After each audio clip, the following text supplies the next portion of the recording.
I don't want to put you on the spot, but do you want to ask a question which was too good to be answered in the same way? So I got confirmation. The difficulty is to put it into non-duality phrases. My question was something like, yeah, I understand there is nothing to do, and still the question arises, is there anything I could do to raise the probability that ego falls away one day? Yeah, that was a very natural question as well, but I'm not saying that there's nothing to do. I'm saying there is no one who does anything, which is hugely different, and in a way should make the question dissolve. There is no one who does anything. So an impulse might come up to do something. Well, if an impulse comes up to do something, it comes up to do something, but there's no one behind that impulse. If an impulse comes up to do something, then maybe that will be done, or maybe not. Who knows? Life is unpredictable. So perhaps an impulse comes up, to visit the Guru. Perhaps an impulse comes up to do japa. Perhaps an impulse comes up to meditate, or to read Buddhist sutras, or Kashmiri Shaivite scriptures. If any of those impulses come up, any of them may be carried out, or some of them, or none of them. But the point I'm making is there is no one behind that who is generating that impulse, and therefore who has a choice about doing it or not doing it. So in a way, I hope it becomes clear that the question does dissolve. So it's, the way you put the question can absolutely, of course, I understand it, appear in this waking dream to be how it presents itself to the one who feels they are separate and does have a choice and could choose to go and see the Guru or could choose to do japa or not. But that's just part of the illusion of reality. That's just part of the dream. In a way, don't take this the wrong way, but in a way I am essentially saying it doesn't matter. It doesn't matter a damn. Kind of like, who cares? But I'm not really saying that in quite the dismissive way that it might sound like. I'm saying that more, who knows what might happen. There's a possibility that even just on the mind level, if we get that there might be some more relaxation taking place. That's all, maybe nothing more than that. But if I'm agonising about whether I should go to this guru or that guru, or do this meditation technique or that meditation technique, or any meditation technique at all, or would that hinder my spiritual progress? If I'm kind of questioning that or agonising or worrying about that, then maybe even just the mental recognition that there is nobody who makes any of those choices might allow me to relax. And then there might be some meditation, there might be going to see the Guru, there might just be watching a wall, looking at a wall. All of which is equal in a way. Because it's all whatever's happening in this. It's possible that might produce some relaxation. Well, so what? We might say, well, so what? Well, yeah, we could say so what, so there's more relaxation, so what? But then relaxation's kind of more pleasant than stress. Nothing wrong with that. But then the other thing, there is this wonderful saying that I quote over and over again. I'm obviously jealous of it. I wish I'd thought of it myself. But it's from an English Buddhist commenting on a Tibetan Buddhist scripture, and he says, relaxation is the key to Buddhahood. I would not put it in the same way, but I feel essentially, yeah, I give a thumbs up to that. Relaxation is the key to Buddhahood. Which is another question that people sometimes ask, quite legitimately, but it's unanswerable. It's, well, what's it like? What's it like? And the answer to that is, well, it's not like anything. Or if you like, you could say, well, it's like everything, neither of which answer is particularly helpful. Well, there is no possibility of a helpful answer. But if we wanted to pretend there was and get a bit closer to it, then I think the obvious answer would be, well, it's not like anything, it is like everything, but often it is at least a bit relaxing. So I'd go along with this commentator on the Buddhist sutras. Relaxation is the key to Buddhahood. So there may be that recognition that in a way, I mean, these dilemmas can feel incredibly real, I know, believe me, I have a history of spiritual seeking, and I can certainly remember being agonized by sort of dilemmas, real dilemmas. They seem real dilemmas. I mean, looking back now, they were ridiculous, absolutely ridiculous. Should I go to this guru or that guru? I mean, it's like, Coffee or tea? Coffee or tea, exactly, it's like coffee or tea, but that's not how it seemed at the time. It seemed so deadly important and serious, and like my spiritual life depended on it if I made a mistake. I mean, you can see the kind of grandiosity in that as well.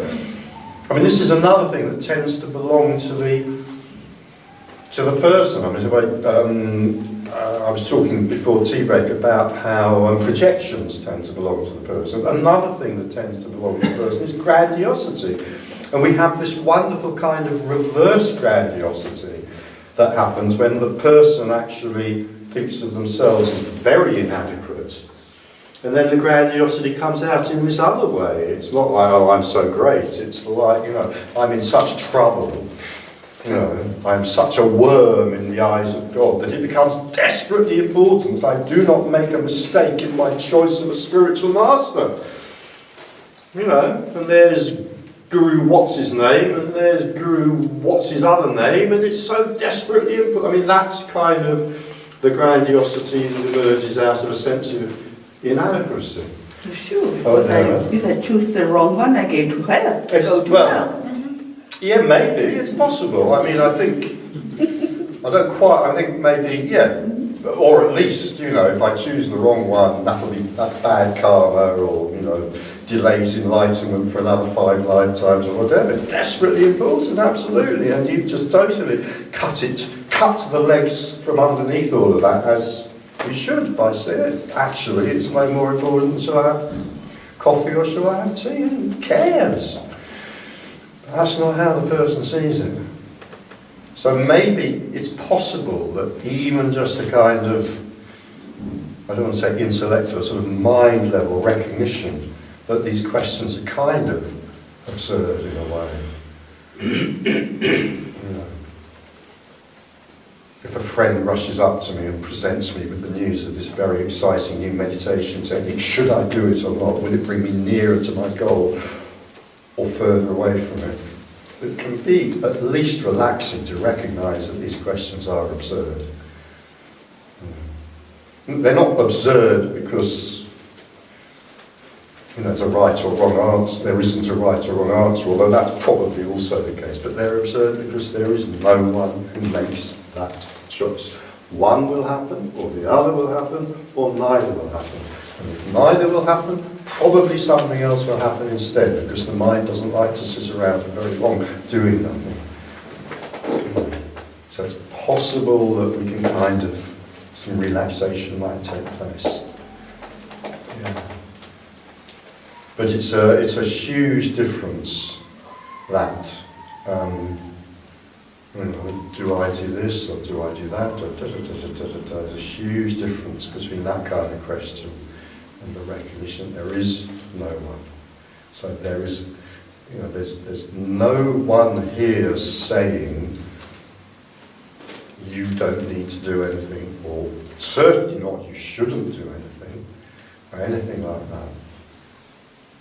But it may be seen that there is no one who chooses any of that.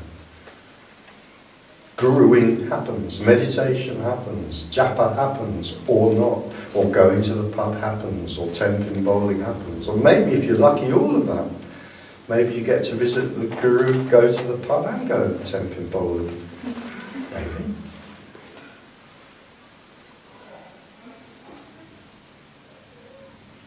There are so many questions that can seem so absolutely intensely, almost, and sometimes actually life and death to the person. And then they just don't make any sense anymore. I mean, most of the religions manage to sustain themselves around this kind of natural, schismatic nature of the mind. It's like so deathly. It's not just so deathly important that we worship the right God and not the wrong God, whoever that one is, but that we worship the right God in the right way. It's not enough to have the blessings of having found and chosen the right God. You're still going to be damned if you make the wrong decision about the transubstantiation of the bread and the wine. You make that, you call that decision the wrong way, and you are going to hell anyway. I mean, this is how, the madness of the mind works. We love it, the mind does. We love it. The more conflict, the better. So in a way, even the intellectual recognition of this can cut the legs from underneath a lot of that nonsense. Will that do? Come back if you like. So, if I understand it right, like you said, the intellectual realization of the absurdity of the question is the practice which will help. This, you see, you have seen through my very, very clever trickery here that I was actually giving you a very secret esoteric practice that I did not want the others to have. And I'm very pleased to say, my son and my dear disciple, that you have got it. So that's an hour a day, twice a day for the next 30 years. Then come to me for your next technique. Do you have to record all these sessions on video for myself to show it to you then? No, absolutely don't. No, video is very profane. No, this practice must be done in a state of sacred seclusion, after bathing in ass's milk.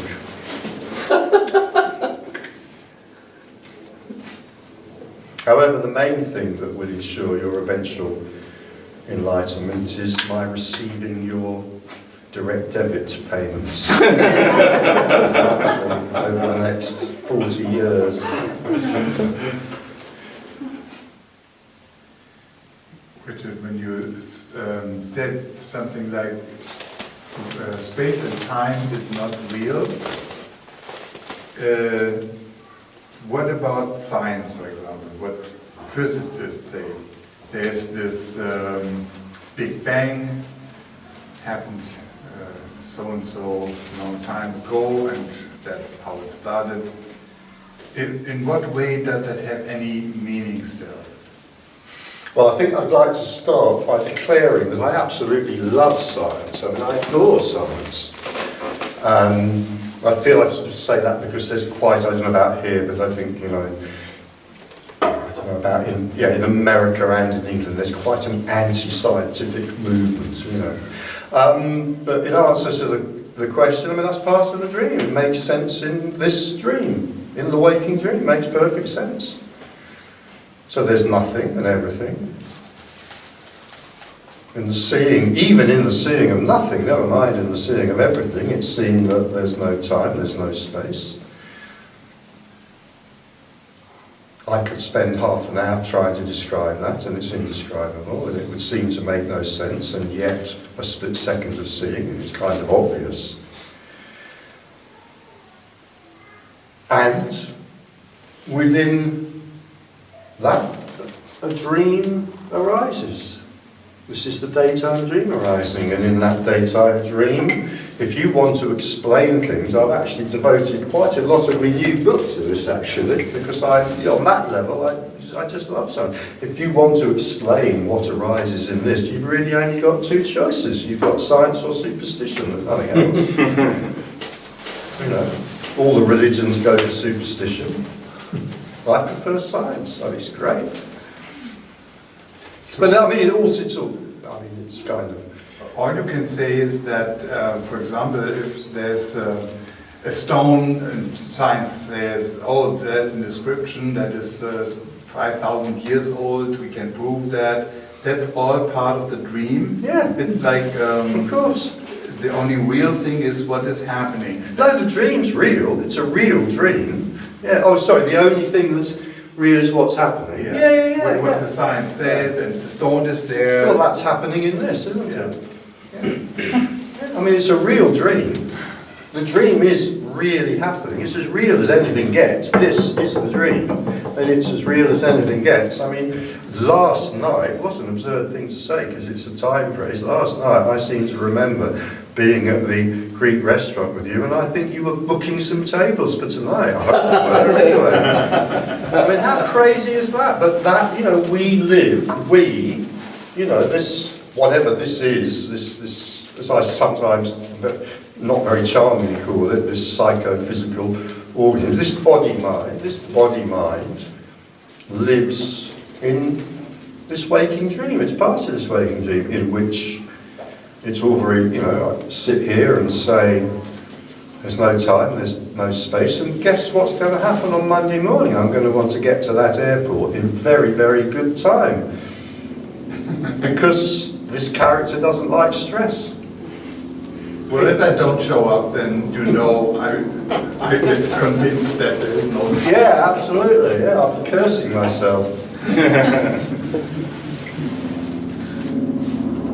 Life goes on. Unless liberation coincides with a heart attack or being hit by a large truck, life goes on. And this is life going on. This is the waking dream, and it has its own logic.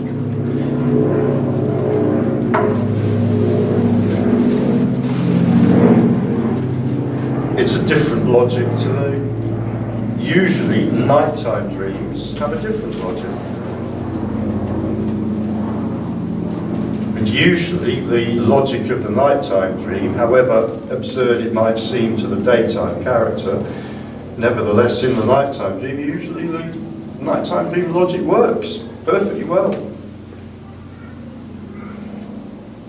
Most people don't kind of wake up out of in the nighttime dream saying, well, that's absurd. How could a walrus have suddenly sat down in my railway carriage and started talking to me about the French general election? That's absurd. That's possible for that to happen. We call that lucid dreaming. But, usually,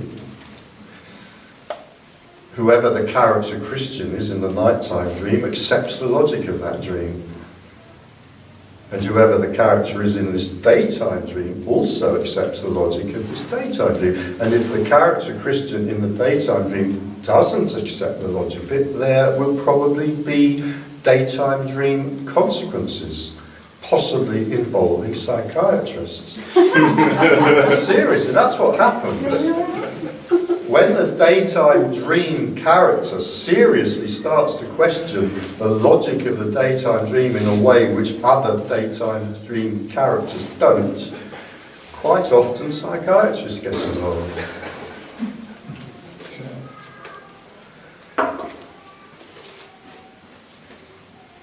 When the character in a dream, in a night dream, is not there anymore, let's say I'm dreaming, I'm flying somewhere, and then the dream stops and that dream character is gone. Dead. That's death. That's dead, but there's no one sorry about that. No. That's just how it is, okay. And is there any parallel to this dream? Yeah, it's where the also there's death? It's the end. I mean, the nighttime dream, it ends. That is the death. And not just the character, it is the death of the whole reality of that nighttime dream. Same thing with the daytime dream. The death of the character in the daytime dream is the death of this reality. Oh, I better close. Yeah, I think so. We don't want the merry laughter of children. reminding serious us here. that there might be something more fun out there than sitting in a stuffy room listening to non-duality chatter. Yeah, I mean, you could say it's, yeah. But the important difference seems to be that this dream that seems to real, when there's death, when I'm dying, when I'm dead, there's nothing left. That there's no one there saying, "Oh, it was only a dream." Mm-hmm. It just stops. That's it. Then Yeah. it's finished. Well, it's unknowable, isn't it? Okay. You know where I go with anything like that. I start quoting the well-known Zen story about the student who asked the master what happens after death, and then I say, well, it's unknowable, because it just seems to me that is kind of in the realm of the bleeding obvious again. It's unknown in a way. I mean, it's a kind of evidence for how incredibly, desperately tricky the mind is, that this questions about death probably generate more speculation in different ways than any other question. It can generate the world's religions and spiritual philosophies in a way, partly do anyway, when the answer's so incredibly obvious, it's unknowable. But you know the Zen story. I've quoted it so many times, I'm embarrassed to do it again. I'm not dead. I'm not dead. Yeah, I'm not a dead Zen. Why are you asking? Yeah, I'm not a dead Zen master. Why are you asking me about them? I'm not a dead Zen master yet, anyway. Yeah. It's unknowable. I think one of the reasons, again, without there being any rules, there is a strong tendency for the mind to drop its speculative and, let's say, metaphysical questions when this is seen. And there's a tendency, particularly if we have a romantic kind of view of enlightenment, there's a tendency to think, well, that must be because these questions are answered. How wonderful to be enlightened and to know the answers to all these questions, and even more to attract thousands of followers who will give me a diamond watch because I know the answer. But no, the reason that the mind tends to stop speculating about metaphysical questions when this is seen is because it recognises there aren't any answers. What's the point? I mean, our minds tend to be unbelievably stubborn, and some minds tend to be unbelievably stupid as well. But even with that combination of stupidity and stubbornness, most minds do kind of collapse and give up once it is really stunningly recognised that the question it's agonising about has no answer, because it's unknowable. And at that point, well, we're back to the Buddha and relaxation, at that point, it's quite possible that more relaxation will take place. So all of that mental energy that was wondering about, you know, I mean, it's a toughie, isn't it? Am I supposed to be behaving in a way that will mean I'll avoid Christian hell or Muslim hell? Because let's face it, they are opposites. If I choose the wrong one, you know, if I spend my life avoiding Islamic hell and Jesus was right, I'm really in trouble, and vice versa. If I spend my life devoting myself to Jesus and Muslims are right, I'm in trouble either way.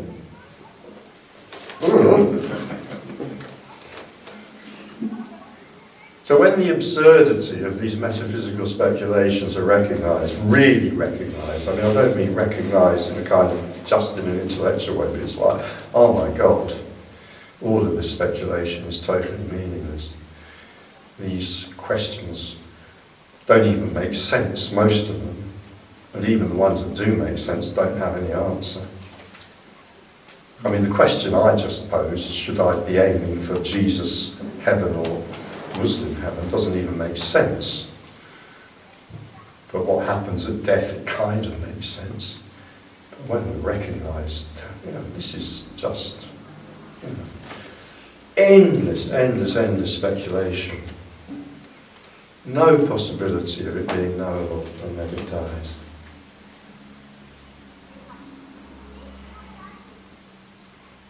I have an acquaintance who was kind of obsessed by this question about death and used to go to teacher after teacher after teacher after teacher, asking each one in turn, often getting very concrete answers, many of which were, of course, completely contradictory.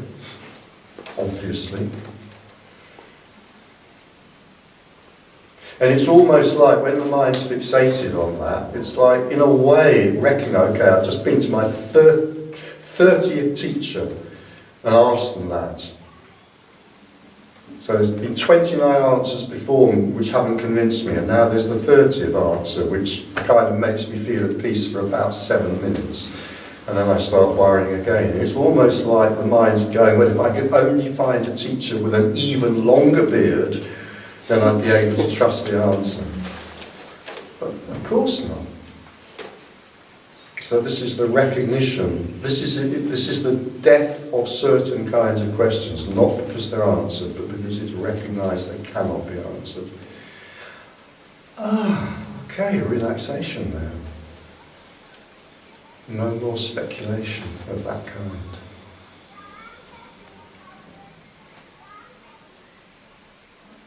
I suppose a much quicker way of saying all that would be wait and see.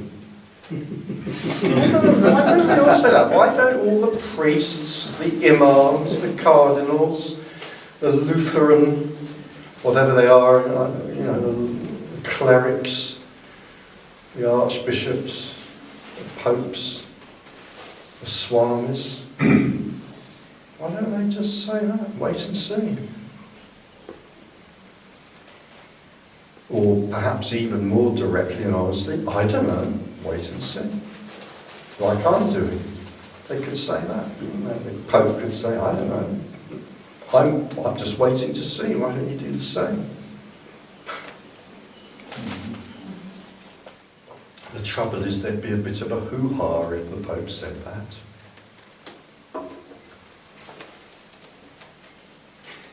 On the other hand, when there's no I left, it has dropped, that is already death. Yeah, but it's kind of death, there's something happening in it.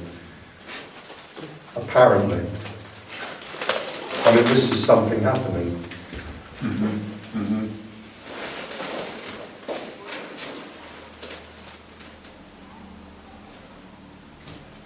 As I've said many times before, there's always something happening except in dreamless sleep. Whether the I has dropped or whether it hasn't, there's always something happening except in dreamless sleep. Yeah. So those questions about death really could be reframed as well. Is there something happening in death? I don't know, nobody knows. But if somebody's got a big enough hat and a long enough beard, they can spin us a story and we might believe it.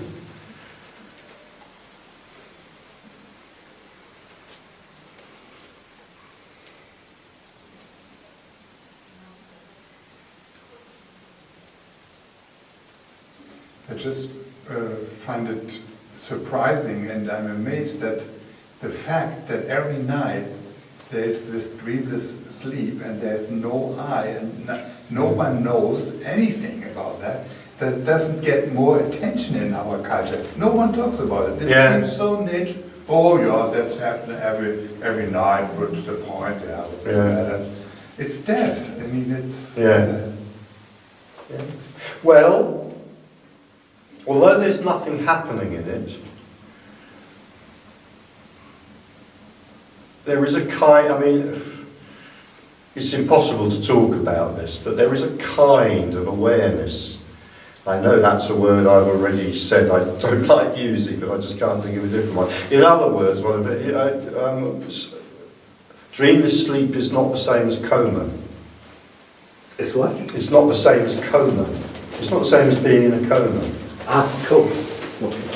Anaesthetists are interesting on this because anaesthetists, I don't know if it's the same in German, but in English, when somebody has an operation under general anaesthetic, we say they've been put to sleep. Yes.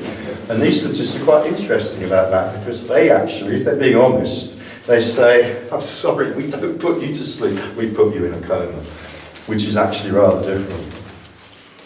And it's very difficult to talk about this experientially, but if we go into it, we could say the point about a coma is it's just a gap. There is no awareness of any kind in a coma. It is just a gap. It's like there is time missing in the story of time. Whereas dreamless sleep isn't like that. Dreamless sleep isn't just an absence or a gap. But what it is impossible to talk about. You know, abstract awareness, there's nothing you can say about it, so it's not very interesting.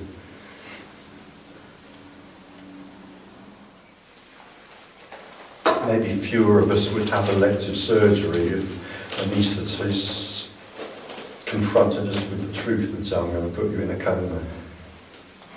Maybe.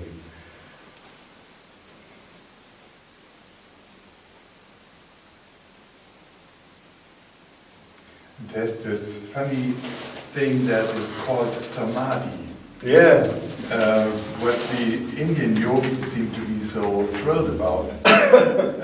Samadhi seems to be something different from dreamless sleep and from coma, and yet it is something out of time, and amazing stories about people being in the Samadhi for 5 years and under the earth even, whatever. Yeah.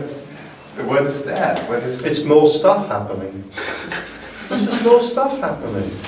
I mean, I don't know a lot about it, but I would equate it. I mean, I was a very dedicated meditator for some years, and we would talk about transcendence, and I would relate Samadhi, possibly out of my ignorance, I don't know, but I would relate it to transcendence, in the same ballpark. Transcendence, again, it's not very interesting to talk about it because there's almost nothing you can say about it, but it's very pleasant. It's like there's kind of almost nobody there in transcendence, almost nobody there.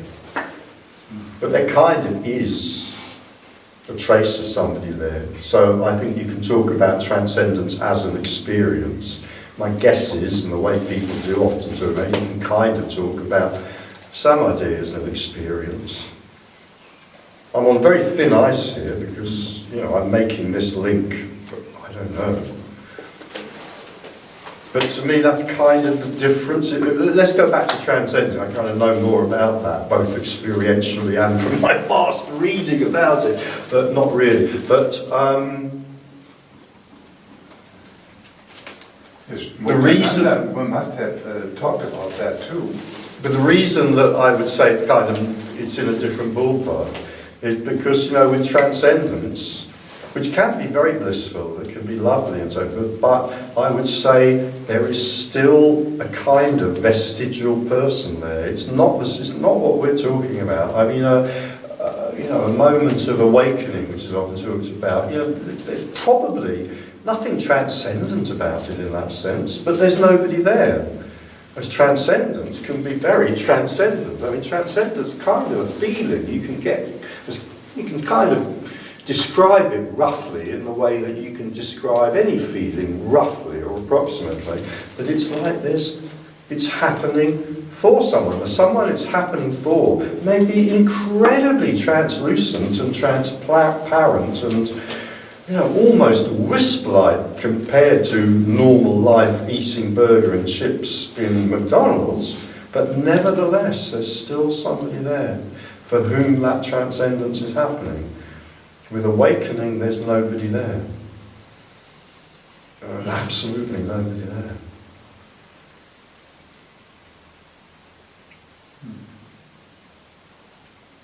It doesn't seem to me that they necessarily relate to each other in any way whatsoever. You meet people who've never had a moment of transcendence in their life, and yet awakening has happened, and you meet people who regularly transcend through meditation or whatever. Awakening doesn't happen.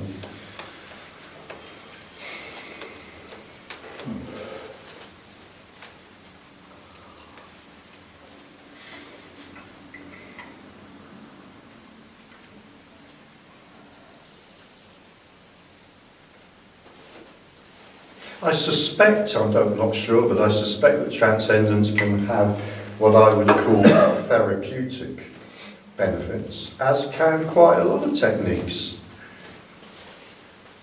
quite a lot of what might normally, or some, what might normally be thought of as spiritual techniques rather than directly therapeutic techniques can have therapeutic benefits, or they can have therapeutic benefits for some people maybe, and then not for others.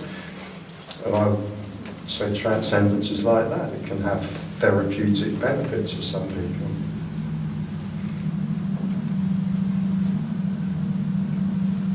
But it's not got anything necessarily to do with what we're talking about here.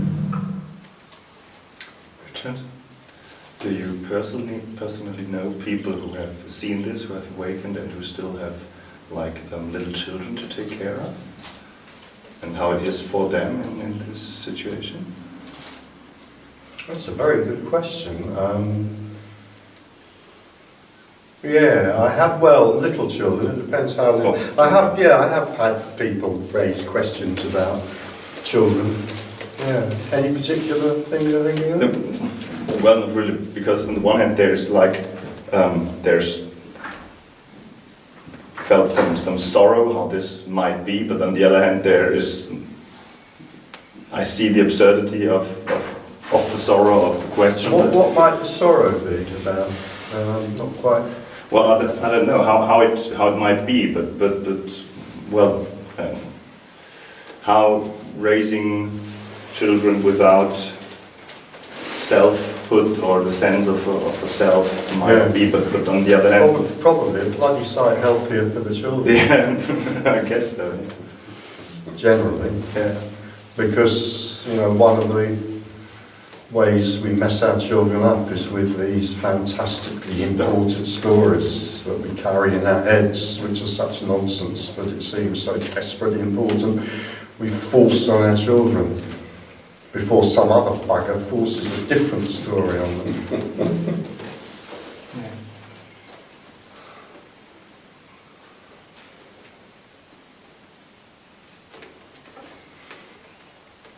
I was at a lecture given by a professor of philosophy who used to be, well he's dead now, but when he was alive he had once been a Methodist priest, but he completely turned against religion. And he was giving this talk about existentialism actually, and somebody asked him what he thought about bringing children up in a religion. And he kind of went bright red with anger and started spluttering and banging the table. And he said, I think that for a parent to bring a child up in a religion, is the most evil thing a parent could do. I think he's great. I loved him for it. Yeah, I mean, if it seems to me that probably the tendency will be that if the parent has not got a head and a heart filled with some sort of really crap story about how reality is, plus a desperate urge to force their children to believe the same crap story, then that will probably be very healthy. I'm wondering if there's anything more specific about the question than that. Really, I seem to notice that there are people who, including me a bit, where some part of this energetic shift that you're talking about already has happened, and who kind of seem to engage into more story out of fear that, well, out of fear of how it might all be without the control of the I and so on. But then again, only the concept of accelerating or not this whole process, it's ridiculous. So. Yeah, in a way it is, yeah. It turns out that everything's, not only that everything is perfectly capable of looking after itself, but that actually that's what always in the story of time has been happening anyway. There's never been an I controlling anything, it's just that there seems to be.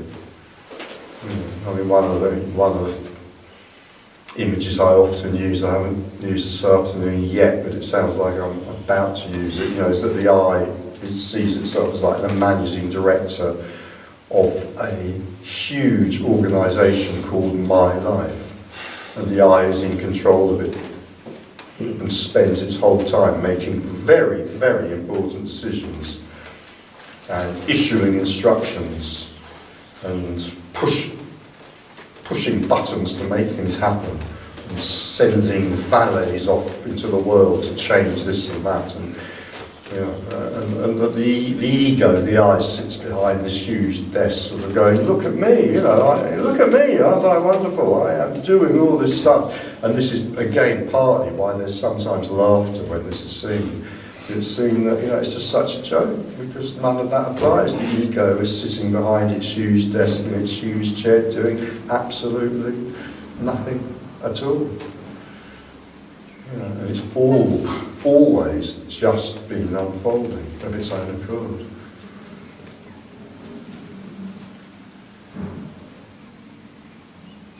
But this is a But concern. can I just add, that there can be this phenomenon, it's like almost in the eye, it's desperate to survive in a way. The non-existent ego is desperate to survive. How crazy is that? So the closer the non-existent ego feels that, we're getting to this, what on earth do we mean by we? I don't know, but we have to use language. So the closer the ego feels we're getting to this, the harder it may fight to preserve itself. Don't ask me what that means, but... I mean, this is a question that arises quite often.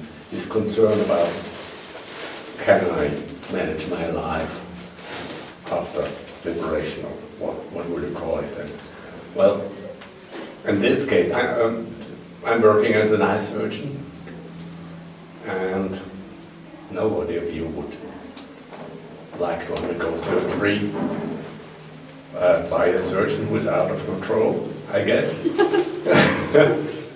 But once it happened that person fell away during performing the eye surgery, and I mean, it was stunning because there was no controller there anymore. Yeah. And eye surgery went on in a natural way perfectly. And I guess it's the same as raising children. Absolutely. And it turns out that there is no need for an eye surgery. There are eye surgeries to be performed. Yeah. And just to pick up on the phrase you used earlier, see, this has nothing to do with a person, someone being out of control. I mean, that really would be quite scary if I was going into an eye surgery. Well, I might be given an eye surgeon who's out of control. But absolutely, you couldn't put it more clearly than that. Yeah. There was never a need for an eye surgeon, for eye surgery to happen. And it's so wonderful and relaxing. Yeah, absolutely. Yeah. We're back to relaxation is the key to Buddha. The problem is, of course, that the relaxation we're talking about here is not a relaxation which I can bring about. Yeah. But when it's seen and it happens, then it's wonderful. Yeah.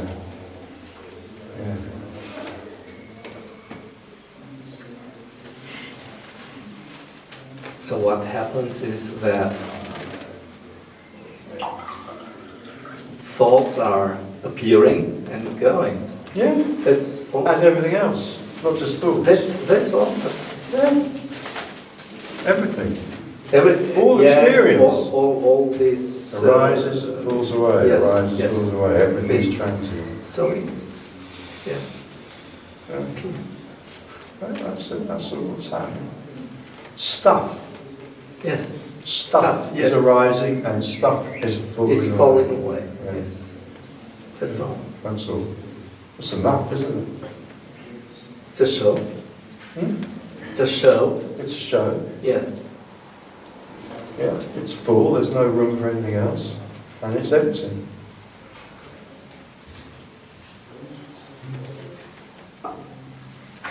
And it has nothing to do with who we think we are. No, it's a thought. And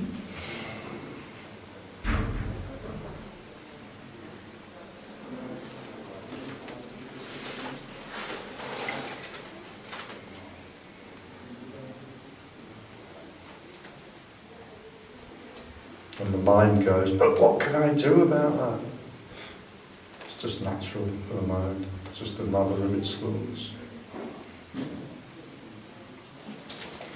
We were talking about mentioning Osho earlier. Osho's ashram had that sign, leave your shoes and your mind at the door.